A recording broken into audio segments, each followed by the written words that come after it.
Welcome back to Threaded Journeys.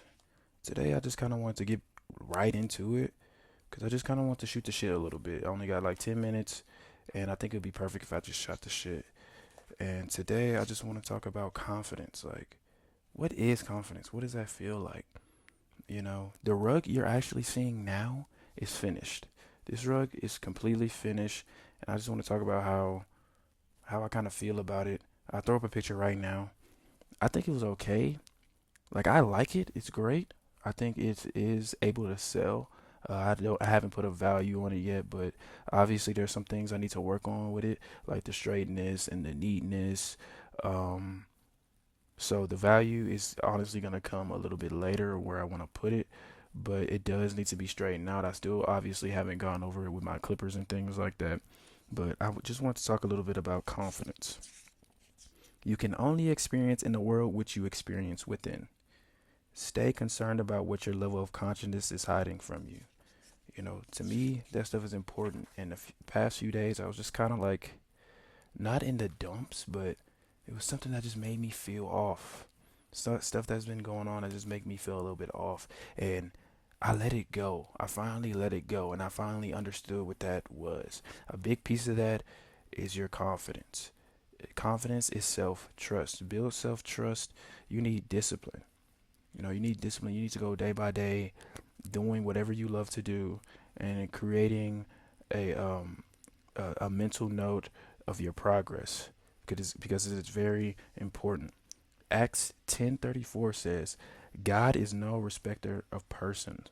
To me, God is no man in the sky. He's no man in the sky that's watching over you, that has his personality, that's waiting to strike you down when you do wrong. Only you have the power to strike you down. So God is an impersonal energy to me, which is the highest level of energy. What I've been telling myself is that I am powerful, I am capable, I am calm, I am confident, and I am knowing. And a lot of this stuff, yes, it is from the Bible, but what I do want to say is I'm getting a lot of this information from a fellow YouTuber named Nero Knowledge. And I want to take a big right turn into this YouTube channel, and I want to build it to where you see my progress with this art. Because honestly, if you see this rug, if you're looking at it, you can see it's like it's all right. Like like it's cool, and I have huge ideas for these rugs because it's not just going to be something that you step on. It's not going to be something like in the middle of a cool shoe store where I want it. It's going to be on a wall. It's going to be on a canvas. It's going to be huge.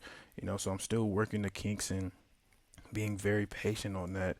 But a lot of my knowledge and a lot of my wisdom that I've recently learned does come from this guy named Nero Knowledge, and I want you to check out his YouTube channel. It's Nero Knowledge, and so big ups to that guy because he has put me in a different space of what we call frequency. But continuing on, John 7:24 says, "Don't judge by according to appearance, but judge with righteous judgment." Appearance. Appearance is what you see, which is reality, and reality is an illusion. And all of this just turns into a delayed consciousness. And our righteous judgment is our mind sight. So for a long time in my life, I was moving by eyesight. Like it's just, dang, oh man, I want that fancy car. I want the biggest burger on the table with the biggest French fries and stuff like that. My eyes were too big for my stomach. But instead, I started thinking mind sight over eyesight. What I command in my head is going to happen. It is commanding what you deserve instead of seeing it. Because when we see it, it's cool. It's a big part of our manifestations and what we feel as we deserve and what we want. But when it's in the mind and it stays there and you let it go, all things come to you. All things come to you. And for a while, I was treating self love, I was treating self commitment, I was treating, what I truly deserve as an ant, as something small. When in reality, I set the reality, I set the tone. I need to do this. So my self trust comes in as discipline. So if it's raining outside, not even raining outside, it could be storming outside. It could look terrible outside. You could be in the elements, but you know that you need to go to that gym and you need to work out. Go. What this is a part of self trust. This is what I'm talking about. And today, literally tonight, I had to just tell myself, I had to apologize to myself when I was praying because I wasn't doing it. I fell off. I came back from Paris. I came back from Amsterdam, and just it was good. It was easy. I was thinking everything was good and easy because I did manifest that trip. I wanted to go. It was last minute. And I said, why not? I'm off for the month until I go back to work in November. But all I'm telling you is that you can do it. You can do it. And John 5:30 says, I can of myself do nothing, and myself is God within. Sometimes you just have to sit still and know that you are God. Know that this big piece of you is working for you because we only see 0.035% of the world.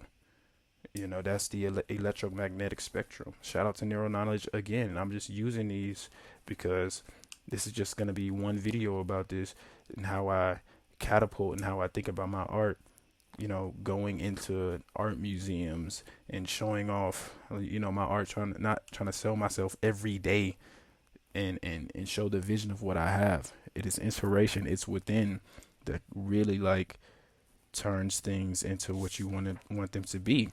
So I'm very much humbled about what's going on, and I only just want to spread inspiration and to tell people to be kind to yourself, because being kind to yourself is literally just this nirvana. It's just this nirvana. People can do anything to you, say anything to you, and when you are kind to yourself, you just know you are deserving of whatever you choose to manifest. And overthinking is just a loud, chaotic mind. It is very much unclean thoughts that just need to be handled. You must be still and know that you are God. You must be still. Attention is alignment. So I've also been going through a phase of trying to understand what to pay attention to. And honestly, it is everything. It is everything. Um, there's so many videos on YouTube talking about inspiration. You see people like David Goggins, Elon Musk, who else we got? Football players like Marshawn Lynch. You ever thought that they couldn't do it? I'm tired of skipping around, jogging around. We look over that bridge, we jump and we are confident that there is a parachute on our back and we float down to safety. That's what this is. Why not jump? Why not? We have every reason to jump. And externalization will be there. You know, Forget all those weird people online talking about tarot cards. Forget about all these things that's taken away from your dopamine. The dopamine is within you and what you create. Because you'll get online and you see people talking about skibbity toilet. You'll get online, you'll see people talking about some, oh, I just got me a new house. I just got da da da da. What we should be saying is, why not me? They're projecting their dopamine onto you, and it's honestly taken away from what you deserve. So I'm taking a bit of a hiatus off Instagram. I'm taking a bit of hiatus off of what everybody else has going on because, in my opinion, that is social media. We are being social by flexing in a way, even if it's not really like that, you know? Because I posted my pictures from Paris and Amsterdam, and it wasn't no flex. It was just showing a piece of me. But maybe it was a flex. Maybe it was. I'm showing people, hey, I'm out here doing it. What you doing, kind of thing, Like you see the next guy, you see your friend. Oh, they just dropped this a new brand, or they got a YouTube. They got this other stuff going on. Not to say that you wouldn't support, but it's almost like, what are you doing? And it's not trying to compare, but it's aligning yourself with what you love to do. And love is the biggest form of energy that we have. I don't care what nobody say. They might say it's cliche. They might say it's dumb, but it takes love for you to be able to be consistent with the things that you want. This is self trust. This is self trust, letting go. And I'm so glad and also apologetic to the spirit that I have. And even my viewers, even if it's like 2, 3 subscribers, I don't care. Even if it is y'all. I took away from myself these past few days so I can come back here to figure out, I need to let go and to move into more of a content spectrum of watching me grow, watching me grow. So I really appreciate you listening right now. Don't ever forget that your subconscious mind is the womb of reality and everything is emotionally charged. And where do our emotions come from? Our heart. And with that being said, peace out.